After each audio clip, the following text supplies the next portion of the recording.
Welcome back, 719. A free educational workshop is being offered at the Albuquerque Garden Center next weekend. And joining us today is the Albuquerque Daylily Society Chairman, Donna Peck, to tell us about the workshop. And here's the title of it: What Everyone Wanted to Know About Daylilies But Was Afraid to Ask. And I don't know that I know much about daylilies, other than they're really nice to look at. Well, that's why we're having the workshop. Sounds good. So tell us what the focus is. It's obviously daylilies, but there must be a lot of aspects to this flower that people can learn about. I know, that's why we have a whole day workshop, which is on March 7th at the Garden Center, and it tells everything you wanted to know about daylilies. And we're going to get to more specifics here in a second, but this is hosted by the Albuquerque Daylily Society. Tell us about that. It's a organization of about 45 people that are great gardeners. We call ourselves hemicaulics because the other name for daylily is hemicallis, and it means beauty for a day. Because I don't know how many of you know this, but daylilies only bloom one day, and then Are you it's kidding me? over. And that's why so many people don't realize it. That's why they're called daylilies. Daylilies, so they one day a year. Well, there's a bud. In fact, I brought a daylily with me. Great. And they have buds. And when this one bloomed yesterday, today you can see it's gone. Right, exactly. That's the end. But today, if it was outside, this would be blooming. I got you. So every scape, this is the daylily language, not a stem, but a scape, they have all these buds, and each bud only lasts one day. Why choose daylilies? Why focus on this flower? It's unique, certainly, right?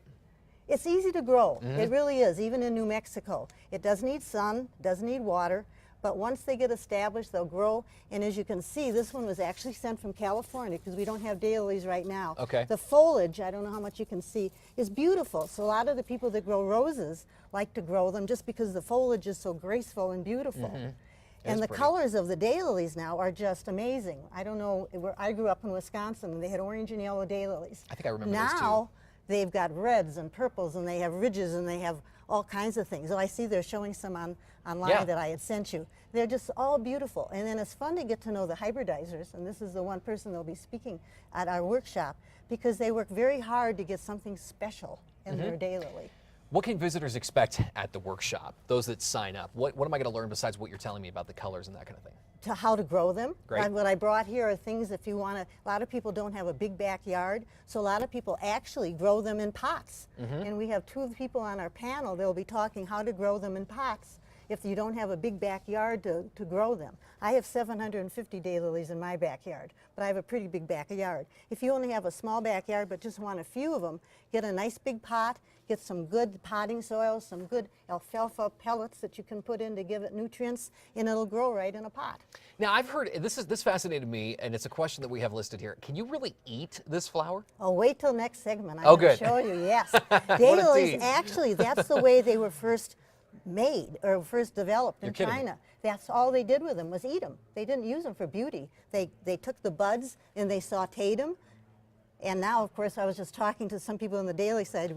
They said, we can't do that because if you take them, you'll never see the flower. But back in China, where they originated, they did this all the time because that was what was delicious. All right, so you're going to show us some recipes for this? Yes. Okay, yes, so folks, stay tuned. Stay tuned for that. Give us quickly, because we have about 30 seconds left, the details on the workshop, where people can get a hold of the information. Okay, be sure to call us. My number is 867-0353. Saturday, March 7th, right? Yes, right. And we do have reservations because we have lunches available. So call, and if you don't remember the number, call the Garden Center, and they'll tell you all about it. And it's going to have a wonderful hybridizer from California talking. You're going to learn a lot. Sounds like a lot of fun. We're going to have you again coming up soon to talk about eating these flowers. It's interesting stuff, and we'll have more online too, KRQE.com. Thanks, Don. We'll be right back. Stay with us.